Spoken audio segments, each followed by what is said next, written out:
أما بعد فأعوذ بالله من الشيطان الرجيم. بسم الله الرحمن الرحيم.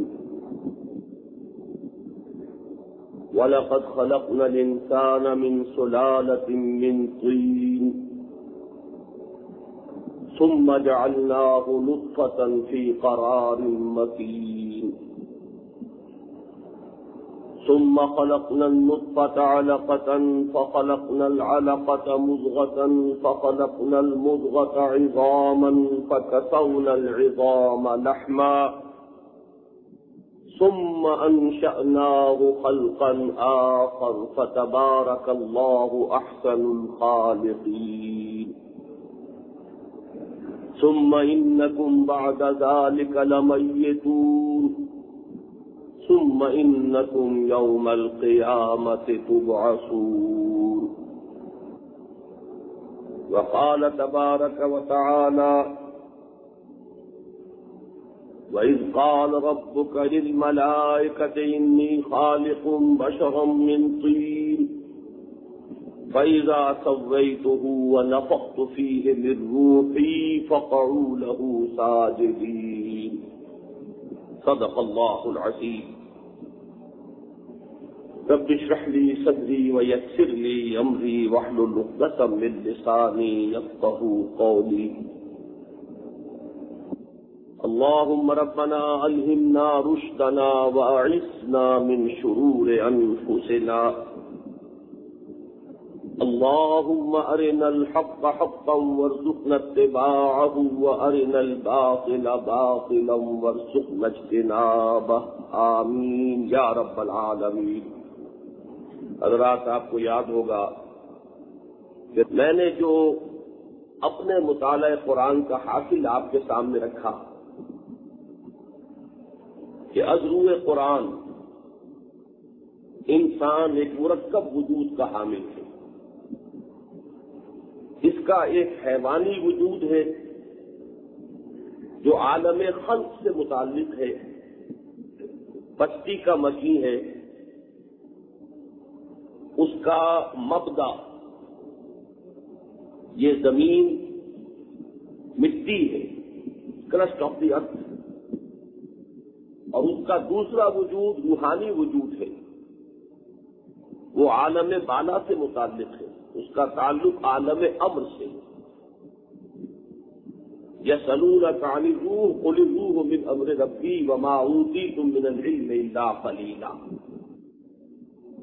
یہ دونوں وجود کس طرح باہم دیگر جڑے ہوئے ہیں، یہ وہ حقیقت ہے کہ جو ہمارے فہم سے بالا تر ہے. میں اس سے پہلے یہ عرض کر چکا ہوں کہ خود زندگی جو ہے وہ جسم سے کس طرح ملی ہوئی ہے، ہم اسی کی حقیقت کو آج تک نہیں سمجھ پائے. نیند کی حقیقت کیا ہے، ہمارے جسم مادی سے اس کا تعلق کیا ہے، دماغ کے کون سے گوشے میں وہ سوئچ ہے کہ آن کر دیا جائے تو انسان جاگ جائے اور آف کر دیا جائے تو انسان سو جائے، آج تک اس کی تحقیق نہیں ہو سکی. لہذا بہت اہم اور بنیادی حقائق وہ ہیں، ان کی فہرست بہت طویل ہے کہ جن کی اصل ماہیت سے انسان تاحال بے خبر ہے. لہذا اگر یہ بات سمجھ میں نہ آ سکے کہ اس روحانی وجود اور اس حیوانی وجود میں اتصال کی نوعیت کیا ہے، تو میرے نزدیک یہ کوئی بڑی بات نہیں ہے. مجھے فارسی کا ایک شعر بہت پسند ہے: اتصال بے تکیف بے قیاس ہست رب الناس را با جان ناس. جو انسانوں کا رب ہے، مالک ہے، اللہ تبارک و تعالی، اس کا انسانوں کی جان کے ساتھ ایک اتصال ہے. اتصال قرب کی انتہائی کیفیت ہے، جہاں کے فاصلہ بالکل معدوم ہو جائے اور دو چیزیں بالکل مل جائیں. قرآن مجید میں ہے کہ نحن اقرب الیہ من حبل الورید. ہم انسان سے اس کی رگے جان سے بھی قریب تر ہیں. اب ظاہر بات ہے کہ قرب کا اس سے زیادہ کوئی تصور ہماری زبان میں ممکن نہیں.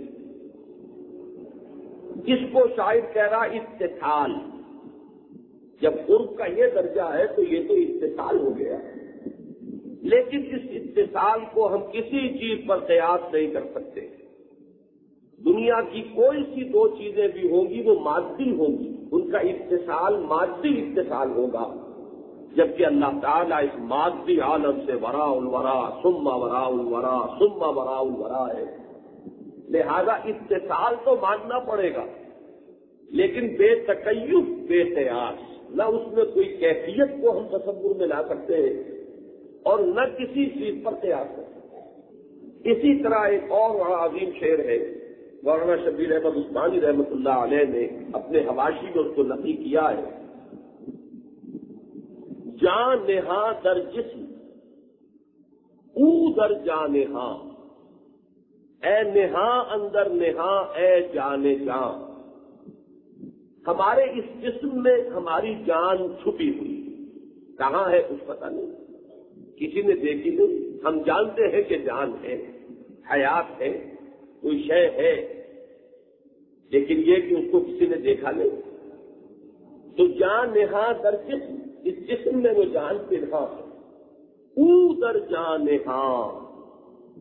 اب او میں آپ چاہیں تو اس وقت روح کو ذہن میں رکھ لیجئے اور چاہے اللہ تعالیٰ کو، اس لیے کہ یہ ان دونوں چیزوں کا جو باہمی ربط ہے وہ میں بیان کر چکا ہوں کہ جیسے سورج کی شعاعیں سورج سے منقطع نہیں ہوتی، کروڑ میل آ جانے کے باوجود اس کا رابطہ سورج سے نہیں ٹوٹتا، اسی طرح یہ امر رب جو ہے روح انسانی، اس کا تعلق اپنے رب کے ساتھ ہے.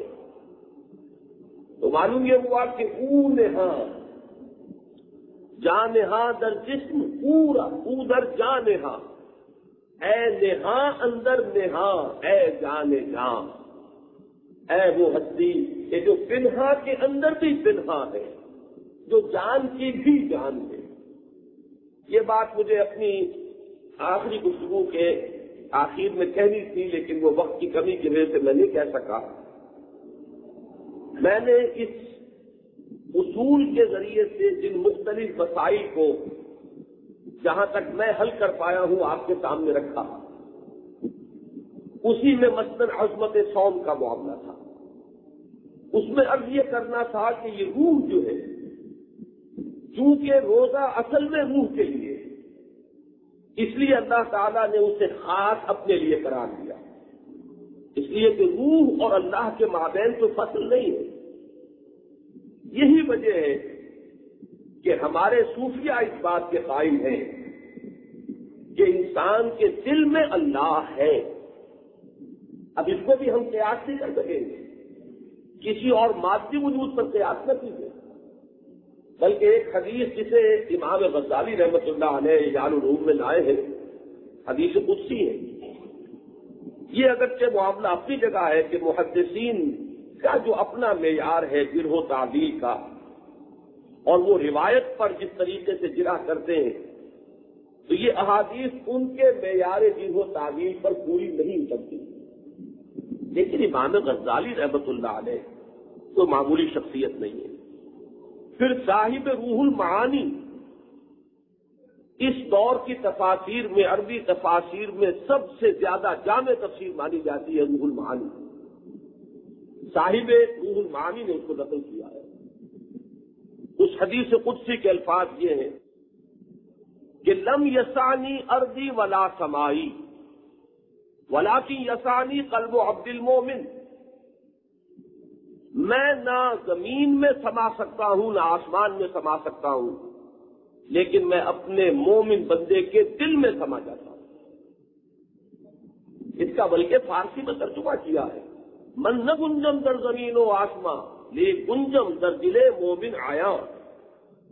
میں نہ آسمانوں میں سما سکتا ہوں نہ زمین میں، البتہ اپنے بندے مومن کے دل میں سما جاتا ہوں. وہ دل میں سما جانے والی شے وہی روح ہے، اور اس روح کا تعلق اللہ تعالیٰ کی ذات کے ساتھ ہے، وہ امر رب ہے. لہذا ان دونوں میں کوئی فرق نہیں.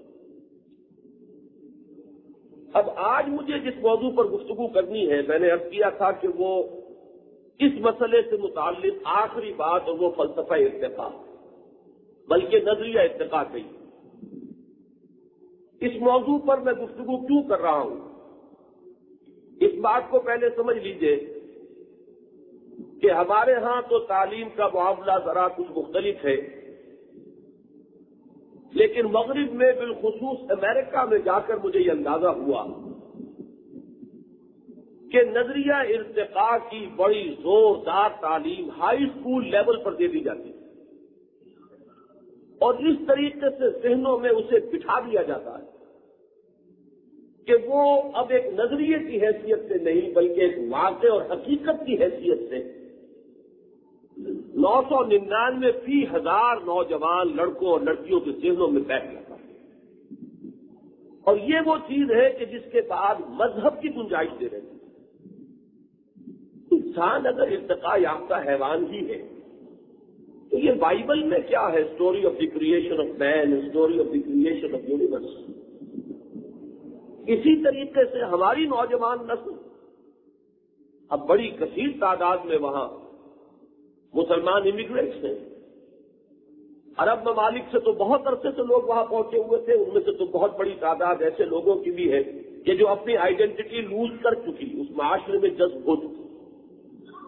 لیکن یہ پچھلے 30 برس کے دوران جو امیگریشن ہوئی ہے، اس میں چونکہ تعداد کافی ہے، ہندو پاکستان سے گئے ہوئے لوگوں کی تعداد معتدل ہے، اور ان لوگوں میں دین اور مذہب کی بنیادیں، میرا اپنا مشاہدہ یہ ہے کہ پوری دنیا کے مقابلے میں اس وقت زیادہ مضبوط ہوتی ہے، لہذا ان میں سروائیول ریٹ خاصا ہے۔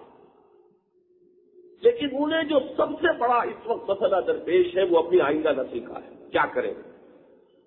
آخر وہ بچے جو ٹین ایجرز ہیں وہ پڑھ رہے ہیں ان اسکولوں کے اندر، اور وہاں یہ نظریہ جو ہے ان کے ذہنوں میں کس طرح راسخ کر دیا جاتا ہے۔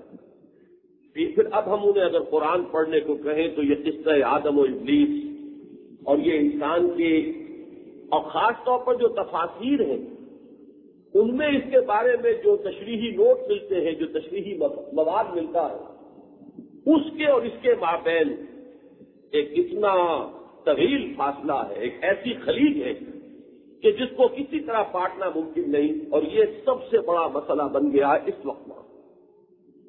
ویسے بھی یہ بات جان لیجئے کہ سائنس کے میدان میں اگرچہ اس نظریے کو ایک نظریہ ہی سمجھا جاتا ہے، اور نظریے اور ثابت شدہ فیکٹ میں یقیناً ایک فرق ہے، لیکن یہ نظریہ ان عام نظریات کی فہرست میں نہیں ہے کہ جن کا انسان کی سوچ پر، ان کے تمدن پر کوئی گہرا اثر مترتب نہ ہوا ہو۔ اب theories of the creation of universe بھی ہے، بے شمار تھیوریز ہے، لیکن وہ نظریات ہیں، ان میں رد و بدل بھی ہوتا رہتا ہے۔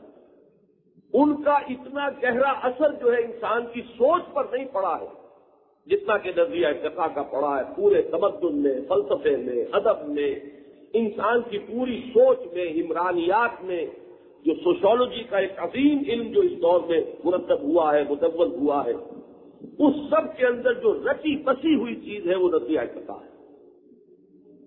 اس نظریے کے بارے میں میں اس لیے گفتگو کرنا چاہتا ہوں کہ اس کا ایک ربط و تعلق اس مسئلے سے جو ہمارے ہاں زیر بحث تھا قائم ہوتا ہے، اور اس سے ہمیں ایک ایسی کلید ملتی ہے کہ جس سے اس نظریے کو بطور نظریہ علیحدہ رکھتے ہوئے اس کے جو مضر اثرات ہیں وہ ختم کیے جا سکتے ہیں، اور وہ یہ ہے کہ انسان کا جو مرکب وجود ہے، وجود حیوانی، وہ نظریہ اگر بحث کر رہا ہے تو صرف اس وجود حیوانی سے کر رہا ہے، اس کا کوئی تعلق اس کے وجود روحانی سے نہیں ہے، اس لیے کہ وہ وجود روحانی جو ہے وہ ان سائنسدانوں کی جستجو کے میدان میں ہے ہی نہیں، وہ ان کا فیلڈ ہی نہیں ہے، وہ ان کی جستجو کا فیلڈ نہیں، وہ بالکل ایک علیحدہ شے ہے۔ اب فرق اس سے واقع ہوگا کہ اگر تو انسان نے اصل انسان سمجھا ہے اس وجود حیوانی کو، اور اس وجود حیوانی کا معاملہ یہ ہے کہ وہ یقیناً ایک ارتقاء یافتہ حیوان بنتا ہے اس نظریے کی روح سے. اگر دوسرا رخ جو ہے تصویر کا وہ بالکل نگاہوں سے اوجھل ہے تو یہ انتہائی مضر بھی ہوگا، مہلک بھی ہوگا. انسان صرف ایک حیوان بن کر رہ جائے. لیکن اگر انسان کے سامنے یہ حقیقت ہو کہ انسان اصل میں وہ وجود روحانی ہے، اس کا جو مابہر امتیاز وجود ہے وہ وجود حیوانی نہیں ہے، وجود روحانی ہے. اس وجود روحانی کا کوئی تعلق ارتقاء سے نہیں ہے. وہ تو میں نے عرض کیا کہ اس عالم امر کی شے ہے جہاں وقت کا کوئی معاملہ آتا ہی نہیں، ٹائم ایلیمنٹ ایگزسٹ ہی نہیں کرتا. وہ روح جو ہے اس عالم امر سے متعلق ہے، اس میں ارتقاء کا کیا سوال ہے؟ ارتقاء تو وہاں ہوگا جہاں وقت کا معاملہ آئے، وقت کے ساتھ ساتھ تدریجاً ترقی ہو. وہاں وہ جو بنیادی نہیں، وہ شاخ ہی نہیں کہ جس پہ آشیانہ بنے. اب اس میں سارا جو ہے فرق واقع ہوگا وہ اس پر ہوگا کہ ایک انسان کی اصل توجہ جو ہے وہ کون سے وجود پر مرتکز ہے.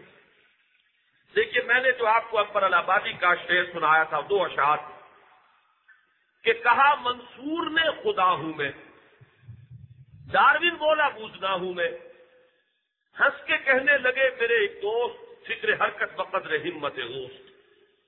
اب غور کیجئے مطلب کیا ہے اس شعر کو، آج سمجھیے.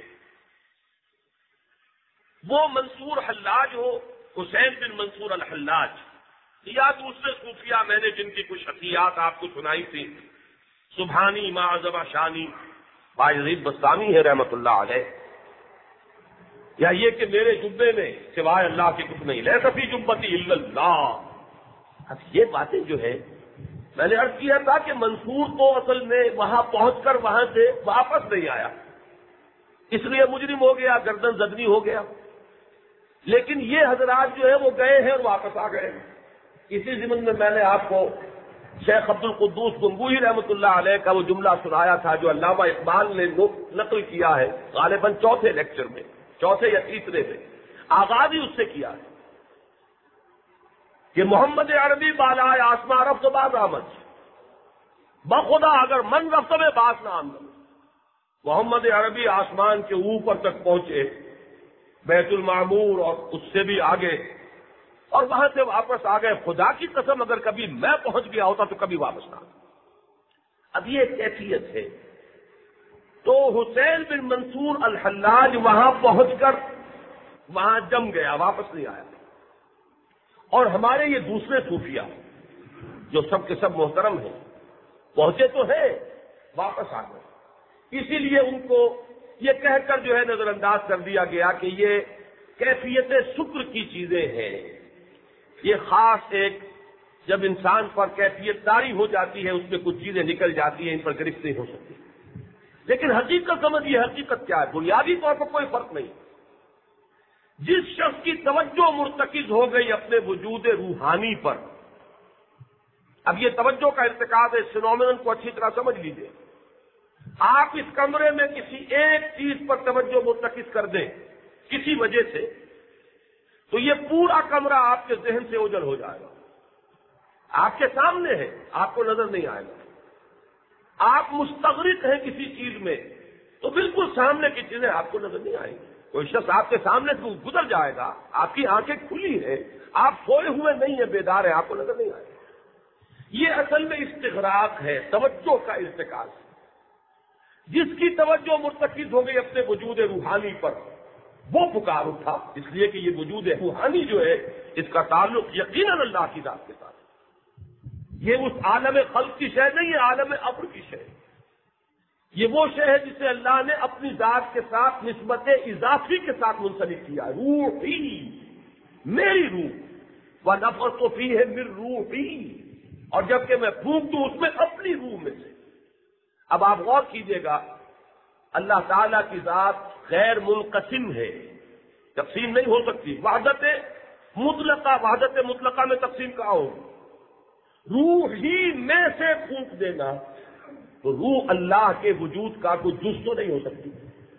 لہذا معلوم ہوا کہ یہاں پھر منطقی طور پر ہمیں ماننا پڑے گا کہ وہ ڈیوائن ایلیمنٹ ذات باری تعالیٰ ہی کا اب کیا کہیں، اسے پرتو کہیے، اسے عکس کہیے، پھر کوئی لفظ جو ہے استعمال کرنے میں اندیشہ ہے کہ کہیں جو ہے کوئی بے اعتدالی پیدا ہو جائے. لیکن یہ ہے کہ اللہ کی میں اپنی روح میں سے پھونک دوں، حالانکہ اللہ کی ذات کا کوئی تجزیہ ممکن نہیں ہے، غیر منقطع. تو جن کی توجہ اس وجود روحانی پر مرتکز ہوئی اور مستغرق ہوئے اس میں، انہیں اور چیز نظر نہیں آئی، انہیں اللہ ہی نظر آیا اور خود اپنے اندر بھی اللہ ہی نظر آیا، لہذا انہوں نے اسی کا اعلان کر دیا. اور یہی وہ حقیقت ہے کہ جو سورہ حشر کی آخری آیات میں آئی ہے، جن کی طرف علامہ اقبال نے اشارہ کیا کہ یہ میرے فلسفہ خودی کا ماخذ ہے. سید نذیر ریاضی صاحب نے یہ واقعہ نقل کیا ہے کہ یہ آیت وَلَا تَكُونُوا كَالَّذِينَ نَسُوا اللَّهَ فَأَنسَاهُمْ أَنفُسَهُمْ أُولَٰئِكَ هُمُ الْفَاسِقُونَ، ان لوگوں کے مانند نہ بن جانا جنہوں نے اللہ کو بھلا دیا تو اللہ نے انہیں اپنے آپ سے غافل کر دیا. یہی لوگ فاسق ہیں، اس لیے کہ جب اللہ سے طبیعت ان کی توجہ ہٹ گئی، اپنی عظمت سے بھی توجہ ختم ہوئی، لہذا اب وہ حیوان ہی بن کر رہے. حیوان کی تو فطرت کے اندر ہے ہی حد سے تجاوز کرنا، اس کے لیے کوئی حدود اور قیود تو نہیں ہوتے. اسے تو پتا نہیں کہ میرے مالک کے کھیت کی باڑ یہاں ختم ہو گئی اور اگلا کھیت جو ہے وہ کسی اور کا ہے. وہی حدود و قدود سے واقف اولئک هم الفاسقون. یہی وجہ ہے کہ جب وہ اس حیوانیت کی سطح پر آ گئے، حیوان محض بن کر رہ گئے، اولئک کالانعام بل هم اضل، وہ چوپایوں کے مانند ہو کر رہ گئے بلکہ ان سے بھی گئے گزرے. تو ظاہر بات ہے کہ پھر فسق و فجور ہی ان کی زندگی کا ترہ امتیاز ہونا چاہیے. تو یہ ہے ان لوگوں کی کیفیت کہ جن کی توجہ ادھر مرتکز ہوئی، انہیں اپنا وجود مادی اور یہ پوری کائنات جو ہے.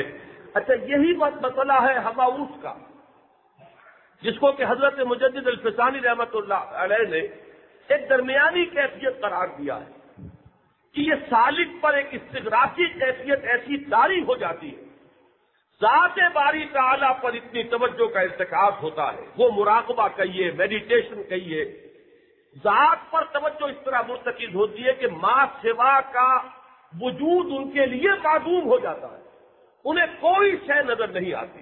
لا موجود الا اللہ، اللہ کے سوا کچھ موجود نہیں. یہ ان کی ایک استغراقی کیفیت ہے. یہ جو ان کے اوپر کیفیت طاری ہو جاتی ہے، مشاہدہ حق جو بھی انہیں حاصل ہوتا ہے، اس میں ان کے انہماک کی وجہ سے لہذا وہ پکار اٹھتے ہیں کہ کوئی اور شے نہیں.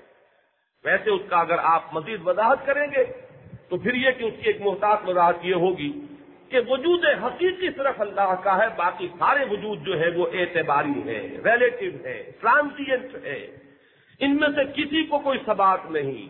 یہ سائے کے مانند ہے، یہ بالکل یہ کل ما فی الکون وہم او خیال اور رکوس فی المرایا او ظلال، جو کچھ اس کائنات میں ہے ذات باری کے سوا یہ سب یا وہم ہے یا خیال ہے، یا جیسے آئینے میں کوئی عکس نظر آتا ہے یا کسی چیز کا سایہ ہوتا ہے کہ نظر آ رہا، حقیقت میں کچھ نہیں ہے.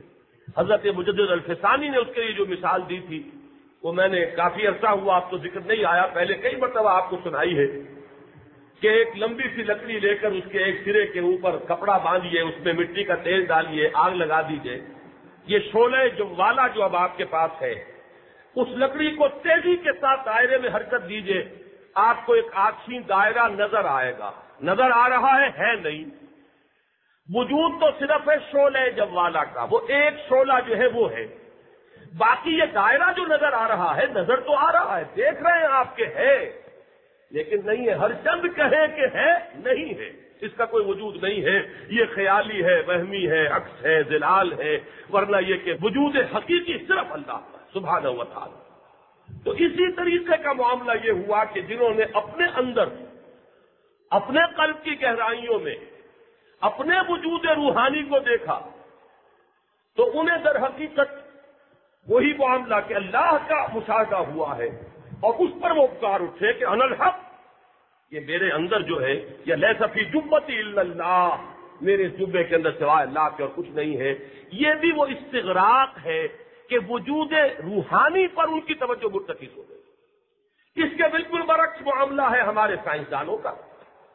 وہ تو وجود مادی پر ان کی توجہ مرتکز ہے، ناپ تول والی چیزیں، مشاہدے میں آنے والی چیزیں، observation, sense data, sense data کو کلیکٹ کر کے انفر کرنا، نتائج نکالنا، پھر تھیوریز بنانا، پھر ان کو ویریفائی کرنے کی کوشش کرنا، قدم بقدم اس طرح سائنس آگے بڑھی۔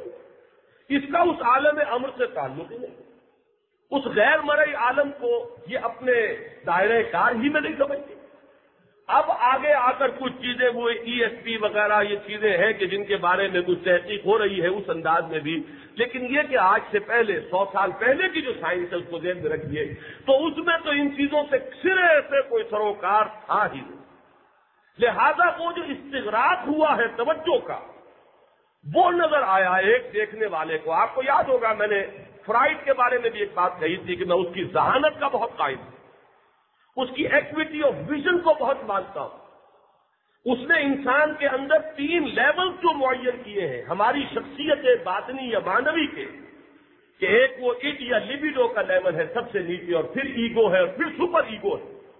تو ان 3 لیول کا تعین کر لینا کسی شخص کے لیے جس کے پاس کوئی سورس جو ہے نہ قرآن کی ہے نہ کسی آسمانی ہدایت کی ہے، بلکہ اس کا صرف اپنا مشاہدہ ہے نفس انسانی کا، تو اس کو کریڈٹ نہ دینا میرے نزدیک ظلم ہے۔ یہ دوسری بات ہے کہ جو فلسفہ اس نے بنایا اس میں خاص طور پر سیکس کو جو اہمیت دی ہے وہ ایک گمراہ کن چیز بن گئی، لیکن یہ کہ اس کے مشاہدے کا انکار کرنا یہ بہت بڑی زیادتی ہوگی۔ یہی معاملہ ڈارون کا ہے۔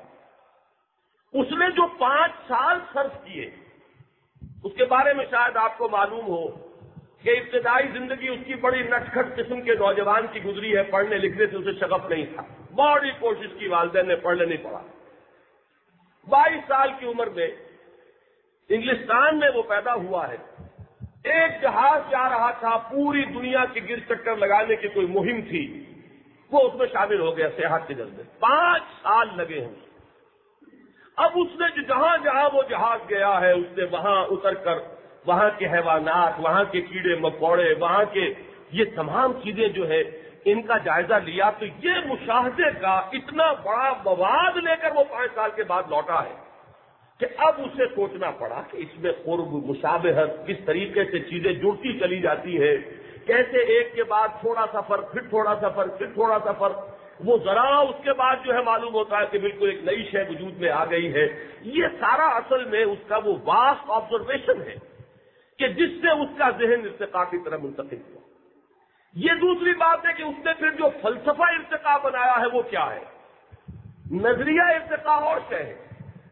یہ تو میں آج آپ کو یہ بتانا چاہتا ہوں کہ اصل میں ڈارون وہ تو 1809 کی تو پیدائش ہے اس کی، اور 1837 میں غالباً وہ اوریجن آف اسپیشیز نامی اس کی کتاب جو ہے چھپی۔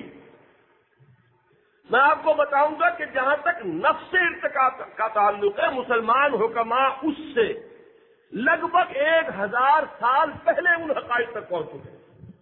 جہاں تک نفس ارتقاء کا تعلق ہے بالکل دوسری شے۔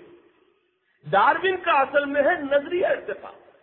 نظریہ ارتقاء اس اعتبار سے کہ یہ ارتقاء کیسے ہوتا ہے، اس کا میکینزم کیا ہے، یہ کس طریقے سے وجود میں آتا ہے، اس کی جو تعبیر اس نے کی ہے وہ تعبیر واقعہ یہ ہے کہ اس میں بعض چیزیں ایسی ہے کہ جو قطعاً ثابت نہیں کی جا سکی، لہذا خالص اس سائنس کے میدان میں تو اس کے خلاف بہت کچھ لکھا گیا، لیکن جہاں تک نفس ارتقاء کا تعلق ہے وہ در حقیقت ایسی لوگوں کے نزدیک اتنی قوی، اتنی پختہ، اتنی جانی پہچانی چیز معلوم ہوئی کہ اس کو لوگوں نے قبول کر لیا ہے کہ یونیورسلی ایکسیپٹڈ فیکٹ کی حیثیت سے۔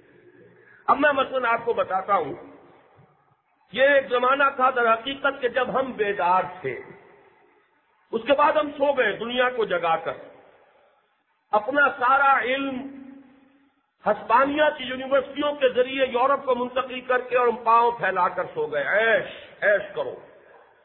لیکن یہ کہ یورپ بعد میں جاگا، لیکن یہ نہ سمجھیے کہ ہمارا یہ حال ہمیشہ سے تھا۔ آج اگر آپ پڑھتے ہیں مغربی سائنسدانوں کے بارے میں کہ فلاں شخص جو ہے وہ پادری تھا، لیکن اس نے یہ کہ فلاں میدان میں مشاہدہ کیا، غور و فکر کیا، اس نے یہ نظریہ دیا، پادریوں نے یہ کام کیے۔ اسی طریقے سے یاد کیجئے کہ مشہور محدث حضرت ابو الحذیل رحمۃ اللہ علیہ، ان کے بیک واسطہ شاگرد ہیں امام جاحظ، انہوں نے 255 ہجری میں کتاب الحیوانات لکھی ہے کہ جس میں حیوانات کا جائزہ اور ان کی کلاسیفیکیشن اور ان کے درمیان قرب اور مشابہت کی بنیاد پر ایک بڑا وسیع جو ہے مواد، وہ آبزرویشن. اصل میں سائنس کی ابتدا تو یہ آبزرویشن ہے. ان السمع والبصر والفؤاد كل اولئک کان عنہ مسئولا. کانوں سے سنتا ہے انسان، آنکھوں سے دیکھتا ہے، پھر دماغ سے اس کو جوڑتا ہے، جمع تقسیم ضرب لگاتا ہے، اس سے کوئی نتائج نکالتا ہے. سائنس کا ارتقاء اسی طرح ہے. تو یہ 255 ہجری، آج سے یوں سمجھیے کہ 1100 برس پہلے کی بات ہے، جبکہ اس موضوع پر پہلی تصنیف عالم اسلام میں ہوئی. اس کے بعد علامہ ابن مسکوہ ہیں، 421 ہجری میں ان کی وفات ہوئی، اور ڈاروین سے 850 برس پہلے کی شخصیت. انہوں نے جو کتاب لکھی الفوز الاصغر، اس کے اگر آج بھی آپ حوالے دیکھیں تو حیرانی ہوتی ہے کہ کس قدر مائنیوٹ اسٹڈی ہے، اور کتنا حیوانات اور عالم نباتات اور ان کے مابین ربط اور تعلق، اور خاص طور پر کھجور کے بارے میں کہا گیا ہے کہ یہ درخت جو ہے یہ عالم نباتات میں چوٹی پر ہے، حیوانات سے قریب ترین ہے. اس میں نر اور مادے کا جو فرق ہے وہ بھی بالکل ممیز ہے، بہت معین ہے. پھر جس طریقے سے حیوانات میں یہ دماغ کا یہ کارٹیکس ہوتا ہے، اس پر سارا دار و مدار ہے، اسی طریقے سے اس کا گابھا جو ہوتا ہے اس کے اندر بھی اسی طریقے کا انداز ہے. یہ ساری چیزیں جو ہے یہ ہمارے علماء نے کی، علامہ ابن مسکوہ نے، بلکہ یہ نظریہ ارتقاء کا اصل تانا بانا دیا ہوا ان کا ہے. اس سے آگے آئیے مولانا روم رحمت اللہ علیہ، جن کی وہ مثنوی کو کہا گیا ہے، اور کہنے والے بھی کوئی معمولی شخصیت نہیں ہے. انہوں نے اسے قرار دیا ہے کہ حد قرآن در زبان پہلوی، مثنوی مولوی معنوی، حد قرآن در زبان پہلوی. میں اس کے چند اشعار آپ کو سنانا چاہتا ہوں، جس سے اندازہ ہوگا کہ یہ ہے ہمارے ہاں کے علماء کے نظریات. کہ ہم خامخواہ اس نظریہ ارتقاء کو ڈاروین کی جھولی میں ڈال کر اور اس سے برات کریں اور علیحدہ ہو جائیں، تو یہ تو در حقیقت خود ہم اپنے علمی ورثے سے ناواقفیت کا ثبوت بہم پہنچا رہے ہیں. یہ مثنوی کا چوتھا دفتر ہے، دفتر چہارم، بیان اطوار و منازل خلقت آدمی از ابتدائے خلقت. انسان کی تخلیق ابتدائے خلقت سے لے کر کن کن ادوار سے ہو کر گزری ہے اس کا بیان. آمدہ اول بے اقلیم جماد وز جمادی در نباتی او فتاد. سب سے پہلے تو جو وجود آیا ہے، تو آپ دیکھیے یہ ہے سارا خلقت آدمی کا معاملہ ہو رہا ہے کہ اس انسان کی تخلیق میں سب سے پہلا مرحلہ جو ہے وہ جمادات کا تھا. اقلیم جمادات، یہ سلطنت اور عالم جمادات میں آمد ہوئی، اور پھر جمادات سے عالم نباتات میں آنا ہوا. سال ہا اندر نباتی عمر کرد، طویل عرصے تک نباتات ہی کے اندر یہ وجود کا ارتقاء کا سلسلہ جو ہے وہ جاری رہا. وز جمادی یاد نابرد از نبرد، لیکن جمادات کی کوئی یاد جو ہے سرکشی کی وجہ سے اس کے ذہن میں باقی نہیں رہی. آگے بتائیں گے کہ نباتات کی یاد تو ہے ایک درجے میں، لیکن جمادات والی بات جو ہے وہ یاد نہیں رہی.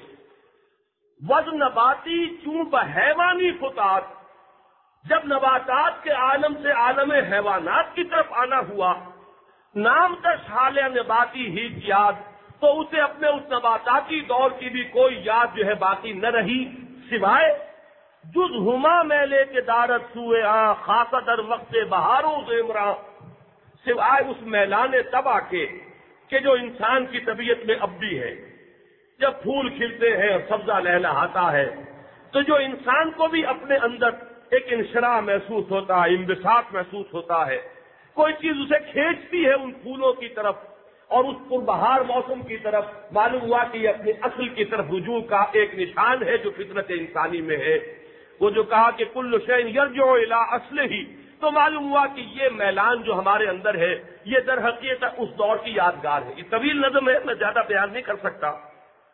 آگے آئیے، بعد از حیوان سوئے انسانیش، اس کے بعد حیوان سے انسان کی طرف اس کو لایا کون؟ نی کشد خالق کے دانیش، اس کو کھینچا ہے کس نے؟ اس خالق نے جسے تم جانتے ہو. یہ جو مصرع ہے آخری، اصل میں سارا جو فرق واقع ہوتا ہے کفر اور اسلام کا وہ اس میں ہے. اگر تو یہ سمجھا جائے کہ یہ سب کچھ خود بخود ہوا، آپ سے آپ ہوا، تو یہ کفر بھی ہے، یہ شرک بھی ہے، یہ دجالیت بھی ہے. میں نے بالکل اپنی ابتدائی تقریر میں عرض کیا تھا کہ سائنس کی یہ ساری ترقی در حقیقت اس علمہ آدم الاسماء کلھا کا یہ ظہور ہے، یہ اسی کی ایکسپولیشن ہے. یہ کوئی شے ہمارے لیے غیر نہیں ہے. ہمارے خالق کی یہ مخلوقات ہیں اور ہم ان کا مطالعہ کر رہے ہیں اور ان کو سمجھ رہے ہیں. اور در حقیقت ہماری طبیعت کے اندر اس کا علم جو ہے رکھ دیا گیا تھا روز ازل میں. حضرت آدم علیہ السلام کے اندر ودیت کر دیا گیا، علم آدم الاسماء کلھا. لیکن فرق اس سے واقع ہوتا ہے کہ ایک شخص تو دیکھتا ہے، اسے کوئی نئی چیز محسوس ہوتی ہے، اللہ کی قدرت کا کوئی اور شاہکار اس کی نگاہوں پر منکشف ہوتا ہے، تو وہ پکار اٹھتا ہے سبحان اللہ. یہ ہے ایمان، یہ ہے توحید، یہ ہے حقیقت بینی.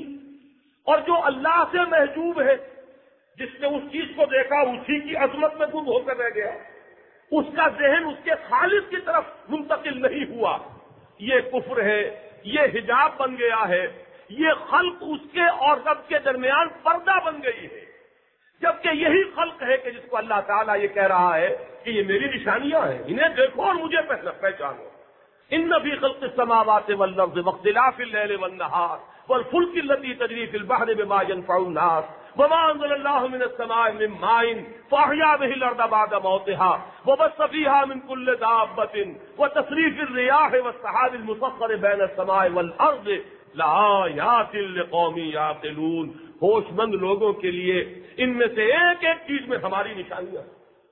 کسی کو قرآن یوں کہتا ہے ہر شے ہماری تسبیح کر رہی ہے، زبان حال سے ہماری عظمت کا اقرار کر رہی ہے. یسبح للہ ما فی السماوات وما فی الارض. اللہ کی تسبیح میں منہمک ہے ہر شے جو آسمانوں میں ہے اور جو زمین میں ہے. اور یہ تسبیح ہمیشہ سے ہوتی آ رہی ہے، ہر آن ہو رہی ہے، ہمیشہ ہوتی رہے. اب یہ ہے ایک ایسے شخص کا معاملہ جو اللہ پر ایمان رکھتا ہے، جو یہ جانتا ہے کہ یہ اس کی صنائی ہے، یہ اس کی صنائی کا کمال ہے، یہ اس کی تصویر نگاری ہے. الباری المصور، الخالق البارئ المصور.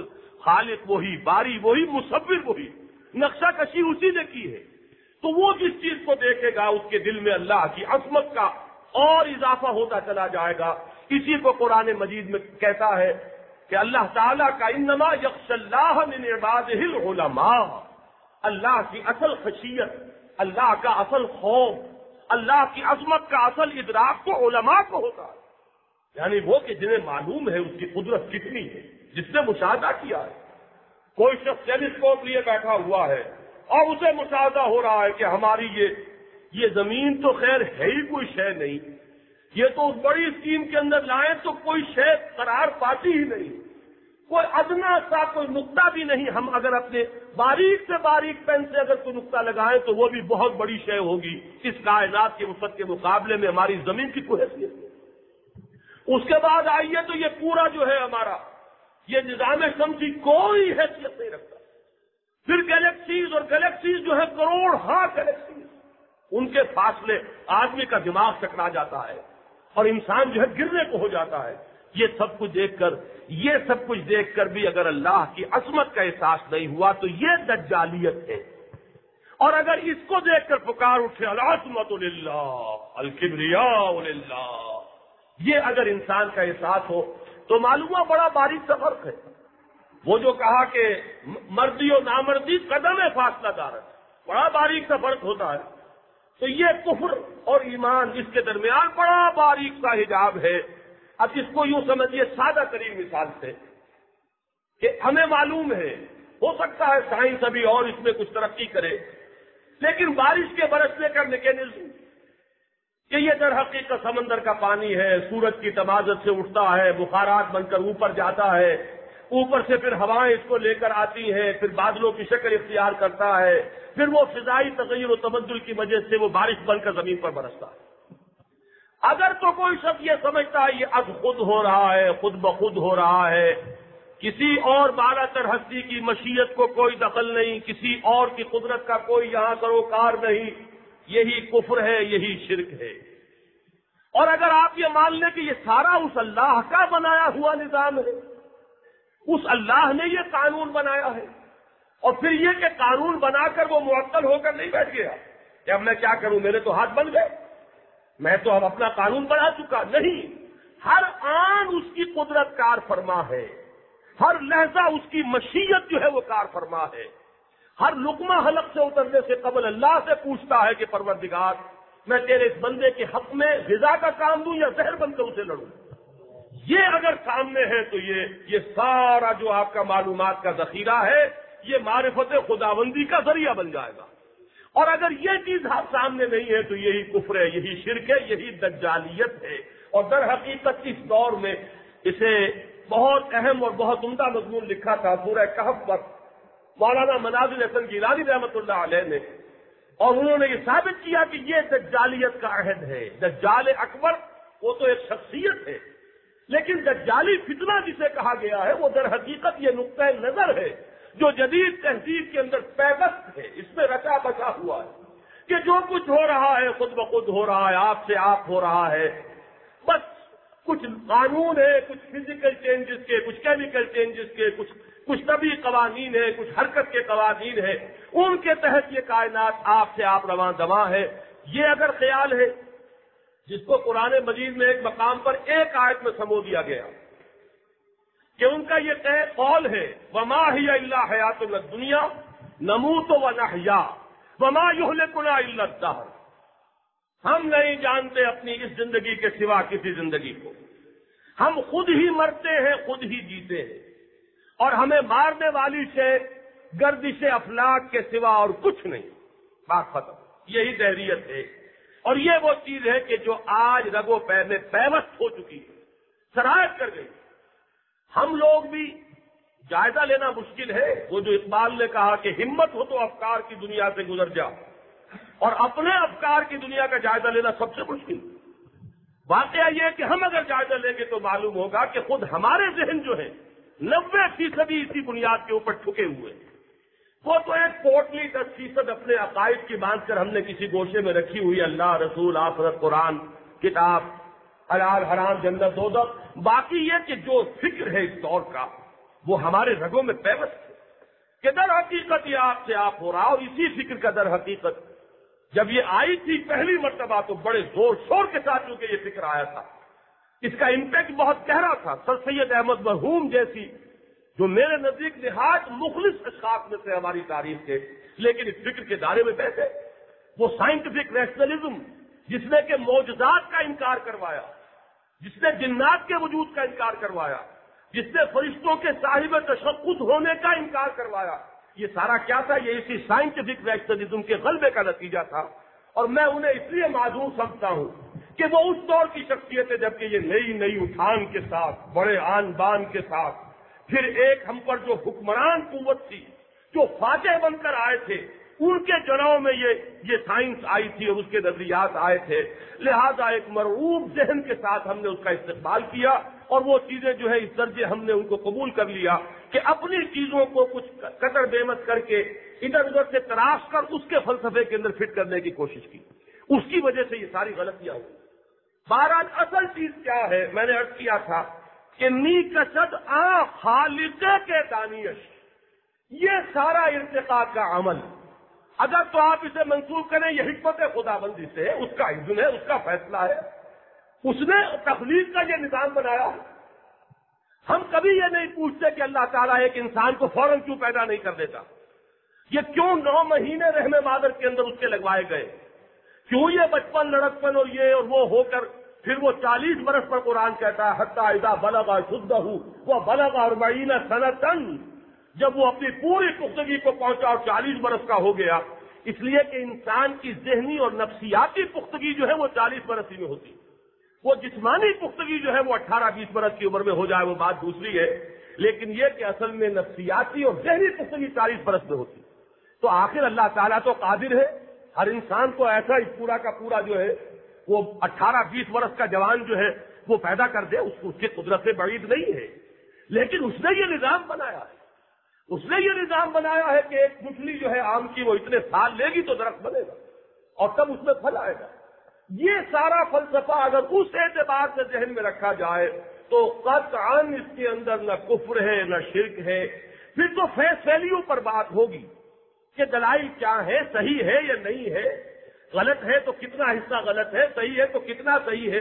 وہ پھر بات جو ہے وہ قطعاً نہ ایمان سے متصادم نہ کہیں بھی دین سے اس کا کوئی جھگڑا، وہ ایک خاص شعبہ علم کا ایک مسئلہ بن کر رہ جائے گا کہ اس پر گفتگو ہو سکتی ہے، تسلیم کرنے والے تسلیم کر سکتے ہیں، رد کرنے والے رد کر سکتے ہیں۔ لیکن اگر یہ چیز ذہن میں نہ رہے، اس لیے کہ ڈارون نے جو فلسفہ بنایا وہ خالص ملحدانہ فلسفہ ہے، وہاں اللہ کا کوئی ذکر نہیں۔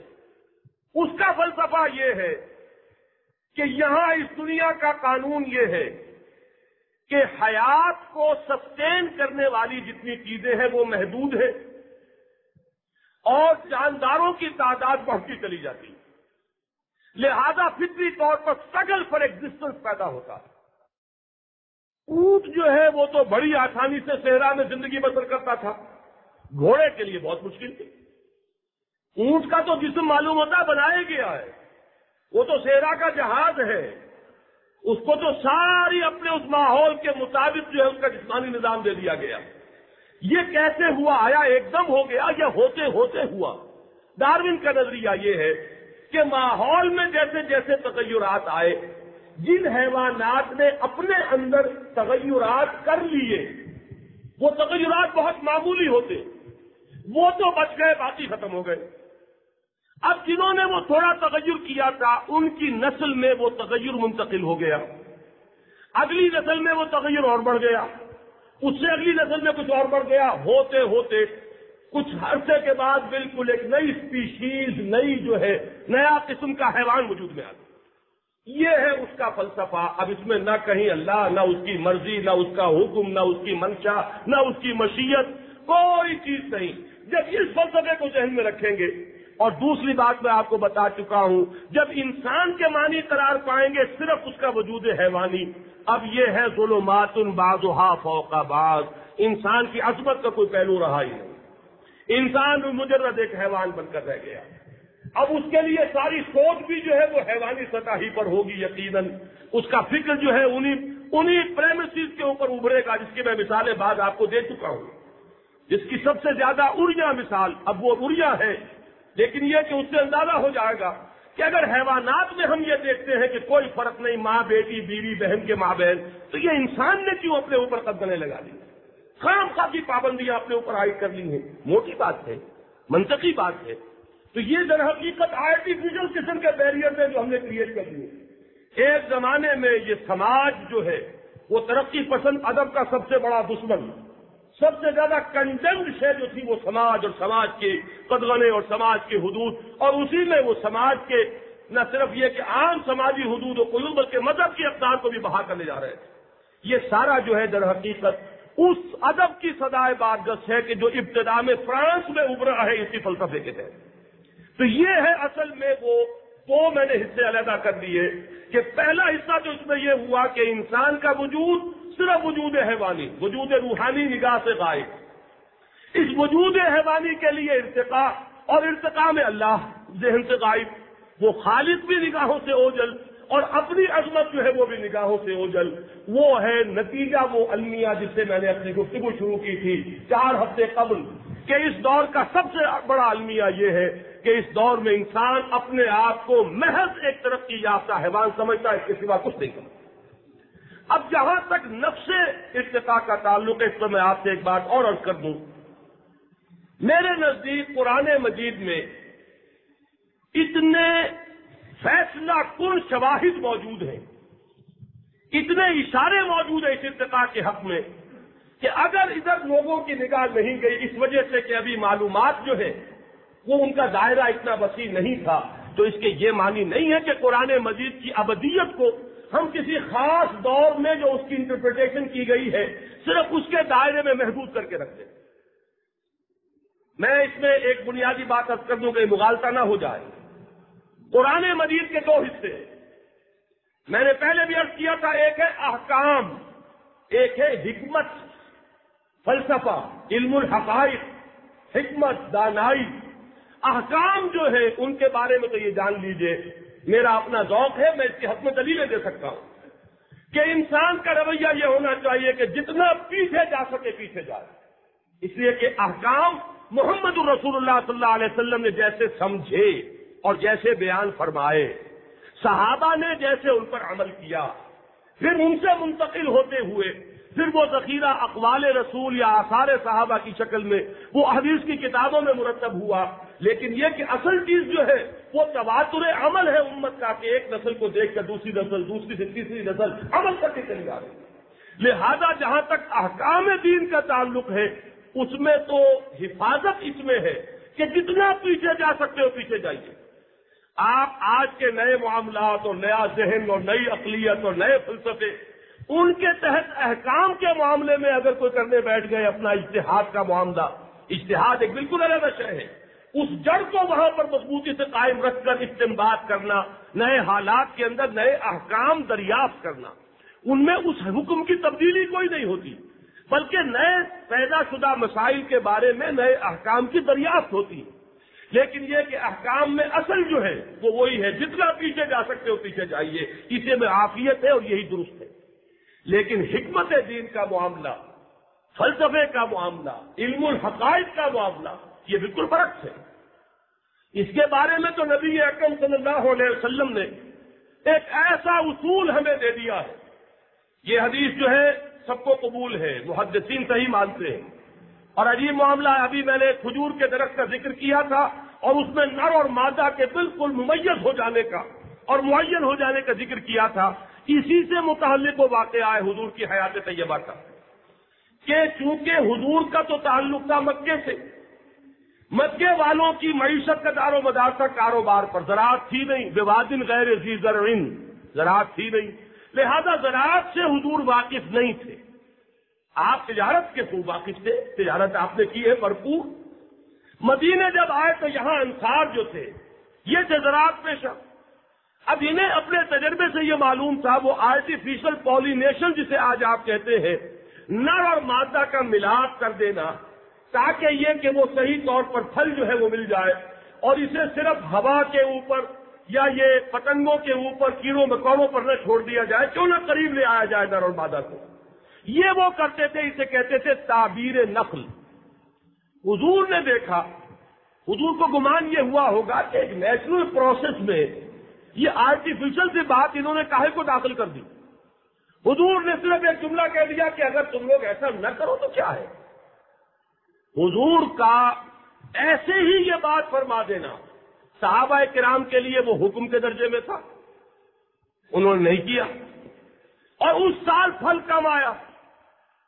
اب وہ ذرا چونکے حضور کی خدمت میں حاضر ہوئے کہ حضور یہ آپ نے چونکہ فرمایا تھا، ہم نے اس دفعہ وہ اہتمام نہیں کیا اور اس دفعہ جھاڑ کم رہا ہے۔ حضور نے فرمایا انتم عالم و بامور دنیاکم، اپنے ان دنیاوی معاملات کو تم مجھ سے بہتر سمجھتے ہو، میں نے وہ کوئی حکم تمہیں نہیں دیا تھا، میرا تو ایسے ہی خیال تھا تم جو اپنے تجربے سے جو کچھ تمہیں معلوم ہوا ہے اس پر عمل کرو۔ یہ بڑی بنیادی بات ہے، اس کو ذہن میں رکھیے کہ سائنس سکھانے نہیں آئے تھے محمد الرسول اللہ صلی اللہ علیہ وسلم، نہ سائنس پڑھانے قرآن نازل ہوا۔ قرآن مجید تو اصل میں راستہ دکھانے آیا ہے، ہدایت دینے آیا ہے، ذہن و فکر کو صحیح رخ پر ڈالنے آیا ہے، اور انسان کی عملی زندگی کو صحیح نہج دینے کے لیے آیا، یہ اس کا اصل ہے۔ البتہ یہ ضرور ہے کہ قرآن مجید میں سائنٹیفک فینومینا کا ذکر ہے بہت۔ اب ظاہر بات ہے، میں نے اس سے پہلے بھی آپ کو وہ قول سنایا تھا ڈاکٹر رفیع الدین مرحوم مغفور کا، کہ یہ کائنات اللہ کا فعل ہے، عمل ہے۔ آپ دیکھتے نا کہیں کسی بڑے مصور کی تصویر لکھی ہو تو نیچے لکھا ہوتا ہے عمل فلاں، تو یہ عمل ہے، یہ اس نے بنائی یہ تصویر۔ یہ کائنات اللہ کا عمل ہے، اللہ کا فعل ہے، اور یہ قرآن اللہ کا قول ہے، اللہ کا کلام ہے۔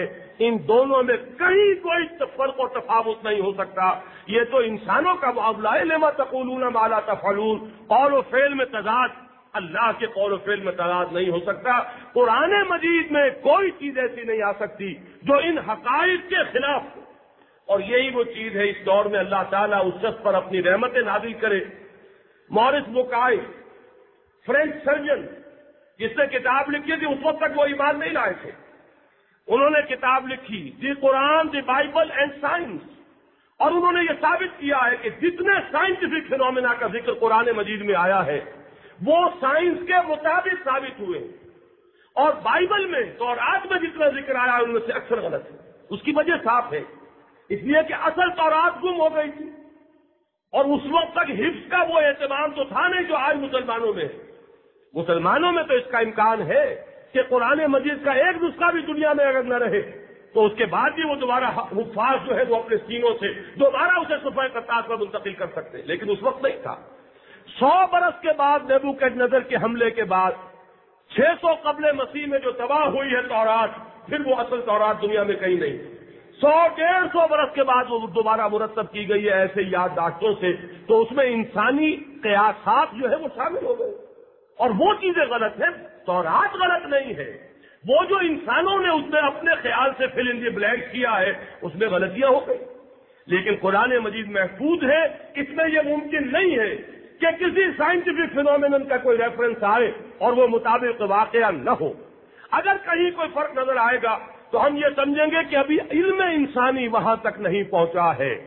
مثلا یہ کہ 7 سماوات کیا مانی ہے ہمیں ابھی تک نہیں معلوم، لیکن یقین ہے کہ انسانی علم پہنچے گا ایک روز ایسی جگہ پر کہ جہاں جا کر حقیقت کھلے گی کہ یہ تھی وہ بات جسے قرآن نے 7 آسمانوں سے تعبیر کیا تھا۔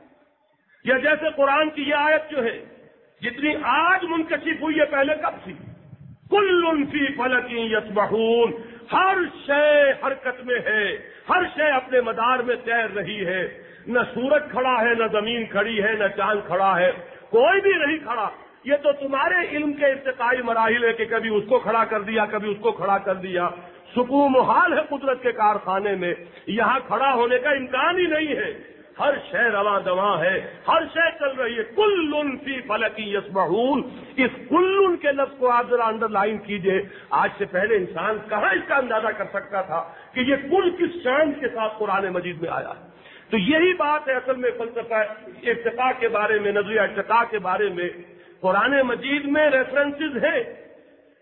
مثلا سب سے پہلی بات میں آپ کو یہ بتاؤں گا کہ مادہ تخلیق قرآن مجید نے قرار دیا مٹی کو۔ کم سے کم یہ بات تو وہ ہے کہ جو سائنس اور مذہب کے مابین مشترک ہو گئی۔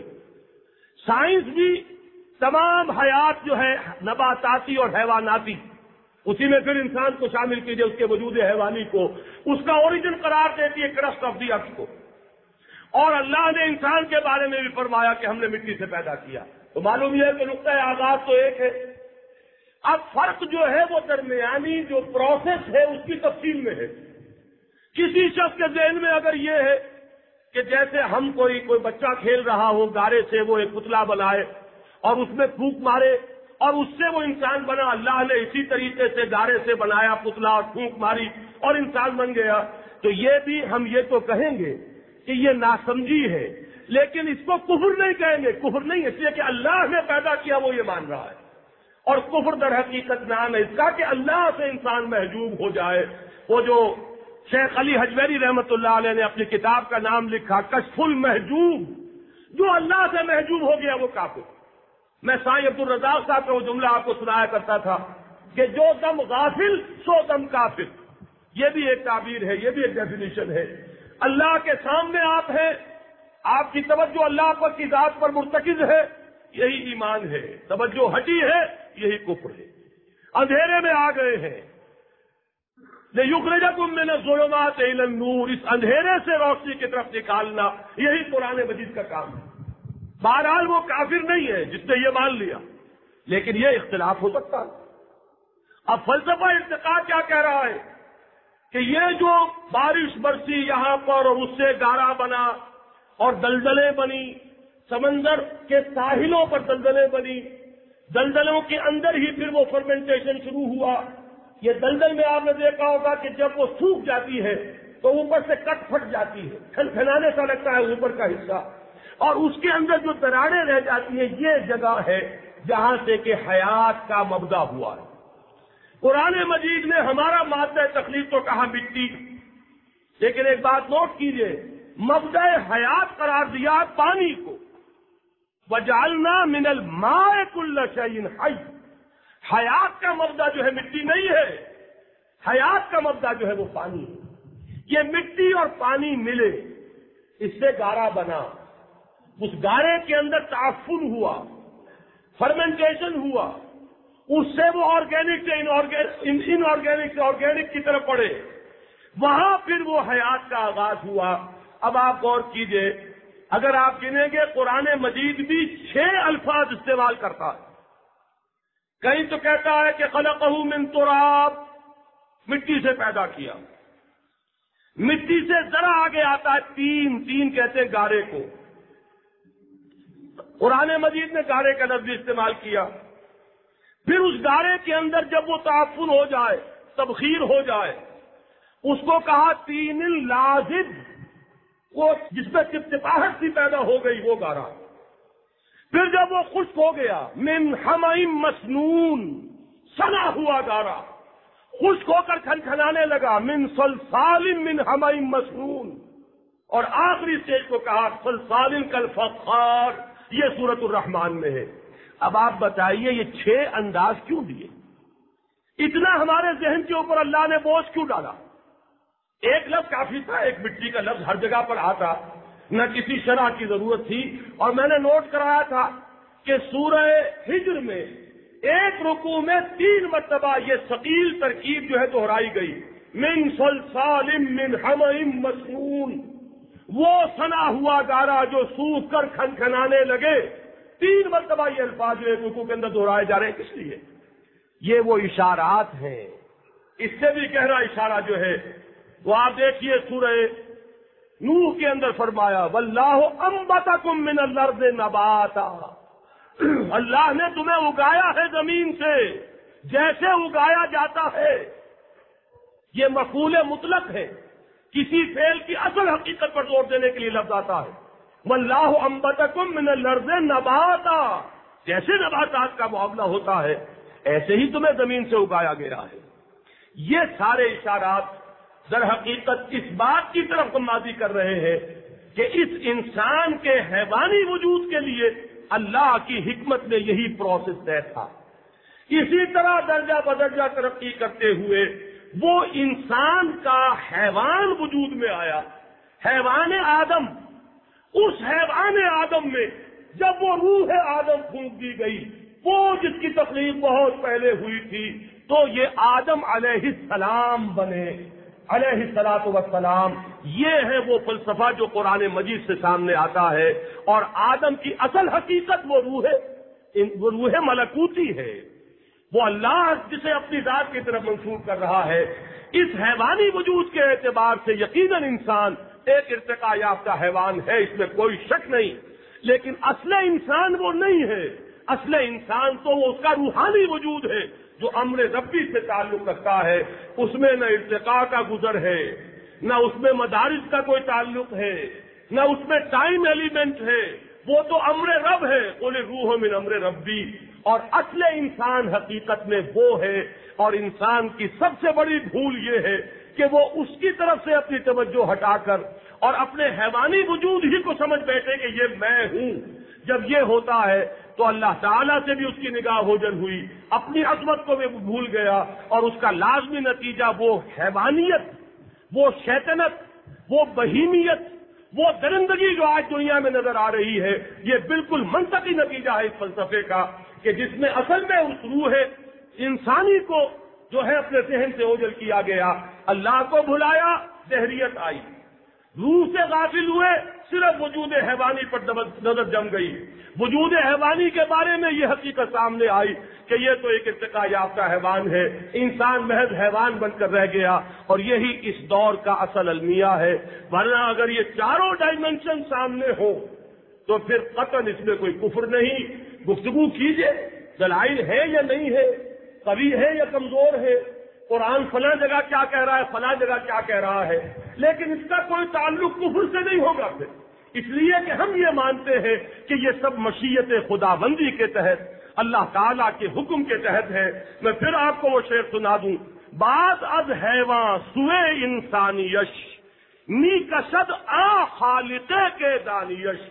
یہ سارا جو ارتقاء کا سفر ہے یہ اس خالق نے کیا ہے، اس کے حکم سے ہوا، اس کے اذن سے ہوا، اس کی مشیت کے تحت ہوا کہ جسے تم جانتے ہو اسے جانتے ہو تو سب خیریت ہے۔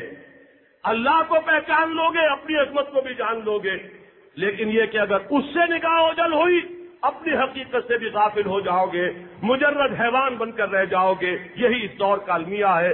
اللہ تعالی ہمیں اس ذہنی، اب میں اسے دلدل کہوں یا فداس کہوں، اس سے نکلنے کی توفیق عطا فرمائے، اور جو اصل حقائق ہیں دین کی حکمت اور قرآن کے فلسفے کے، ان تک ہماری رسائی ہو۔ جیسے کہ حضور کی ایک دعا آتی ہے کہ اللہم ارنی حقیقت الاشیاء کما ہی، اے اللہ مجھے تو اشیاء کی حقیقت دکھا جیسے کہ وہ فی الحقیقت ہے۔ ظاہر تو سب کو نظر آ رہا ہے، بیری کا درخت جو ہے وہ بکری کو بھی نظر آ رہا ہے، اور کار آتی ہوئی کتے کو بھی نظر آ رہی ہے۔ یہی کچھ ہمیں نظر آیا تو کیا نظر آیا؟ دیدن دیگر آموز سنیدن دیگر آموز، دمچیز پیام سنیدی نہ سنیدی۔ یہ سانس کیا ہے؟ اس کی آمد و شد یہ ایک پیام ہے، کسی کا پیغام ہے، سنتے ہو کہ نہیں سنتے؟ در خاک تو یہ جلوہ عمیق ندیدی، تیرے اسی خاکی وجود کے اندر ایک جلوہ بھی ہے، جلوہ ربانی، وہ ڈیوائن اسپارک اور روح ملکوتی، وہ ہے، دیکھتے ہو کہ نہیں دیکھتے؟ دیدن دیگر آموز سنیدن دیگر آموز، یہ حیوانی دیکھنے سے بلند تر کوئی دیکھنا سیکھو، اور اس حیوانی سننے سے اعلیٰ تر سطح پر کوئی سننا سیکھو۔ یہ ہے در حقیقت کہ جس کی اس دور میں ضرورت ہے۔ اللہ تعالی ہمیں اس کی توفیق عطا فرمائے۔ اقول قولی ھذا واستغفر اللہ لی ولکم ولسائر المسلمین والمسلمات۔